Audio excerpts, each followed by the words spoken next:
श्रीललिताम्बिकये भुवनेश्वरी श्रीचक्रराजसिंहासनेश्वरी श्रीललिताम्बिकये.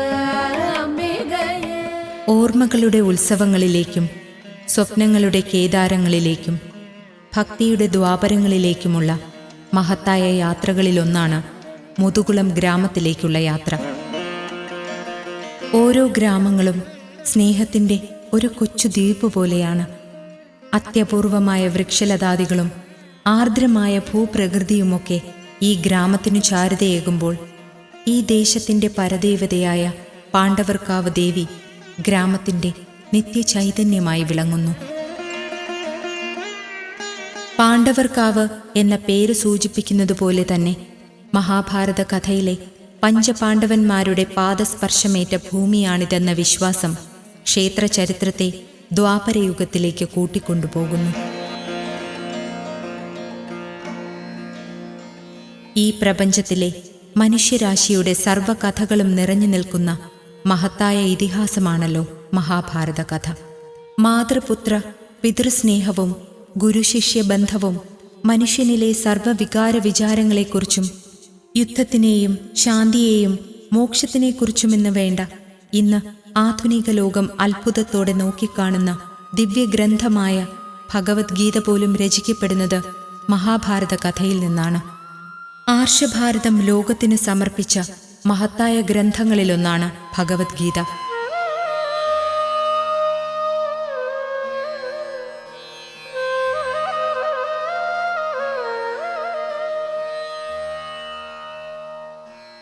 കൗരവരുടെ പ്രധാന ഉപദേഷ്ടാവായിരുന്നല്ലോ കൗശലക്കാരനായ ശകുനി.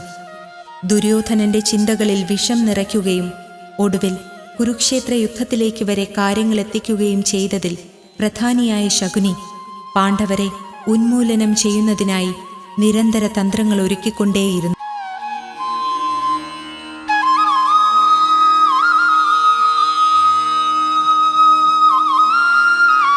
ഒരിക്കൽ ശകുനിയുടെ തന്ത്രത്തിൽ കുടുങ്ങി പാണ്ഡവർ ചൂതുകളിക്കാൻ നിർബന്ധിതരാകുകയും ചൂതുകളിയിൽ പരാജയപ്പെടുകയും ചെയ്തതോടുകൂടി മുൻകൂറായി പറഞ്ഞുറപ്പിച്ച ഉടമ്പടി പ്രകാരം പാണ്ഡവർ വനവാസത്തിനും അജ്ഞാതവാസത്തിനും വിധിക്കപ്പെടുന്നു.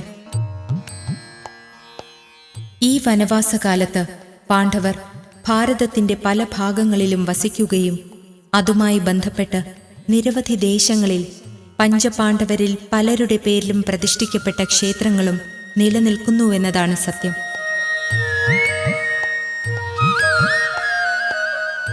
മഹാഭാരതത്തിലെ സംഭവ ബഹുലമായ പല കഥകളും നടക്കുന്നത് വടക്കേ ഇന്ത്യൻ പ്രദേശങ്ങളിൽ വച്ചായിരുന്നുവെന്ന് പറയപ്പെടുമ്പോഴും തെക്കേ ഇന്ത്യയിലെ പല പ്രദേശങ്ങളിലൂടെയും വനവാസകാലത്ത് പഞ്ചപാണ്ഡവർ സഞ്ചരിക്കുകയും നിരവധി പ്രദേശങ്ങളിൽ താമസിക്കുകയും ചെയ്തിരുന്നു എന്നതിന് വ്യക്തമായ തെളിവുകളുണ്ട്.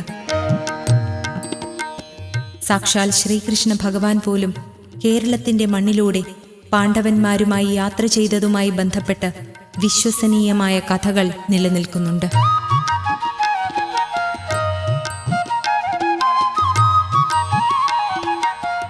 ദ്വാപരയുഗ കാലത്ത് ഓണാട്ടുകരയുടെ പ്രധാന ഭാഗങ്ങളായ ഹരിപ്പാട് മുതൽ കായംകുളം വരെയുള്ള പ്രദേശങ്ങൾ നിറയെ മഹാവനമായ ഖാണ്ഡവ വനമായിരുന്നു.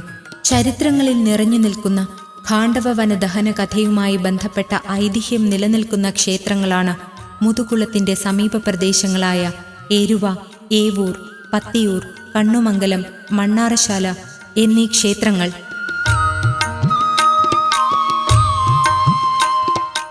വനവാസകാലത്ത് പാണ്ഡവർ മുതുകുളം ദേശത്ത് വാസമുറപ്പിച്ചിരുന്നു എന്നതിന് തെളിവുകളുണ്ടെന്ന് പറയപ്പെടുന്നു. ഖാണ്ഡവദഹന കഥ അതിലൊന്നാണ്. പാണ്ഡവ മാതാവായ കുന്തിദേവിയെ കുറച്ചുനാളത്തേക്ക് വസിപ്പിക്കുവാനായുള്ള ഇടം തിരക്കി കാണ്ഡവ വനത്തിലൂടെ നടക്കുന്ന ഭീമസേനൻ മുതുകുളത്തെത്തുകയും അവിടെയുള്ള ഒരു കുശവ കുടിലിനു മുന്നിലെത്തി തന്റെ ആവശ്യം അറിയിക്കുകയും ചെയ്തു. ഭീമസേനൻ കുശവക്കുടിലുകളിൽ ഒന്നിൽ തന്നെ കുന്തിദേവിയെ താമസിപ്പിക്കുവാനുള്ള ഇടം കണ്ടെത്തുകയും തുടർന്ന് ചുറ്റുമുള്ള 5 കാവുകളിലായി പാണ്ഡവർ 5 പേരും താമസിക്കാനും തുടങ്ങി. ഈ 5 കാവുകളും ഇവിടുത്തെ 5 കരകളിൽ ഉൾപ്പെട്ടതായിരുന്നു. അങ്ങനെയാണ് ഈ പ്രദേശത്തിന് പാണ്ഡവർക്കാവെന്ന പേരുണ്ടാകുന്നത്.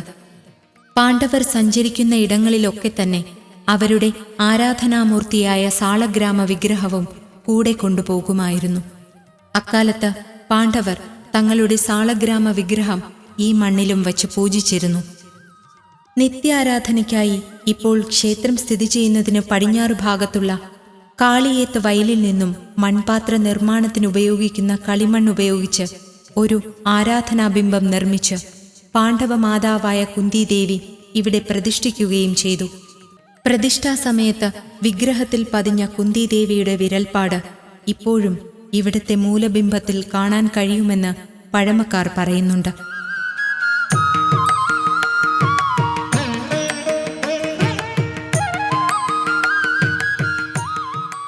അങ്ങനെ കാലാന്തരത്തിൽ മുതുകുളം ദേശക്കാർക്ക് ദ്വാപരയുഗത്തോളം പഴക്കവും സാക്ഷാൽ പഞ്ചപാണ്ഡവരുടെ ചരിത്രവുമായി ബന്ധപ്പെട്ട് പാണ്ഡവർക്കാവുന്ന ദേവീക്ഷേത്രമുണ്ടാവുകയും തലമുറകളായി തങ്ങളുടെ പരദേവതയായ ദേവി സ്നേഹാമൃതം ചുരത്തി ഈ ഗ്രാമത്തിൻ്റെ ചൈതന്യമായി നിലകൊള്ളുന്നുവെന്നതാണ് സത്യം.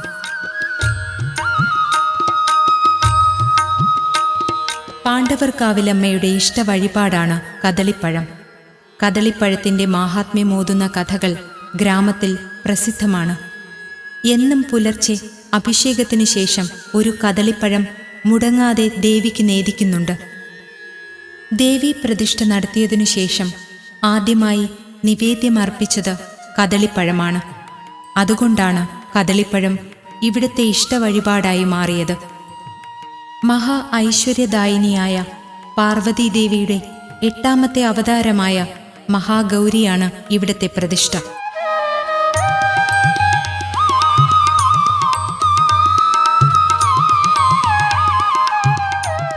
ദേവിയുടെ തിരുനാളായാണ് തൃക്കാർത്തിക അറിയപ്പെടുന്നത്. എല്ലാ ദേവീക്ഷേത്രങ്ങളിലും എന്ന പോലെ ഇവിടെയും തൃക്കാർത്തിക ആഘോഷിക്കാറുണ്ട്.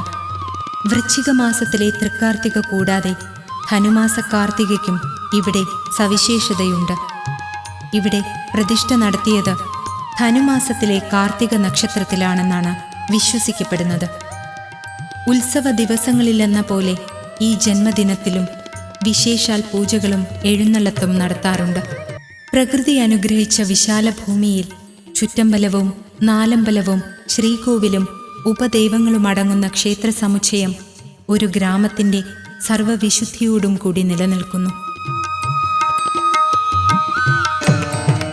ദേവീമന്ത്രം ഉരുവിട്ടുകൊണ്ടിരുന്ന ക്ഷേത്രാങ്കണത്തിലെ മരങ്ങളുടെ നിശബ്ദതയിലേക്ക് പ്രദോഷപൂജയുടെ നാദങ്ങൾ നിറയുമ്പോൾ ദേവിയുടെ തിരുസന്നിധിയിലെത്തി പുണ്യദർശനം നേടുവാനായി ഭക്തജനങ്ങൾ പ്രദക്ഷിണ വഴികളിൽ നിറഞ്ഞു.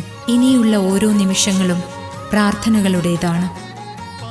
കുന്തിദേവി കൊളുത്തിയ വിളക്കുകളുടെ തുടർച്ച പോലെ ക്ഷേത്രവിളക്കുകൾ തെളിയുന്നു. പള്ളിയുണരുവാൻ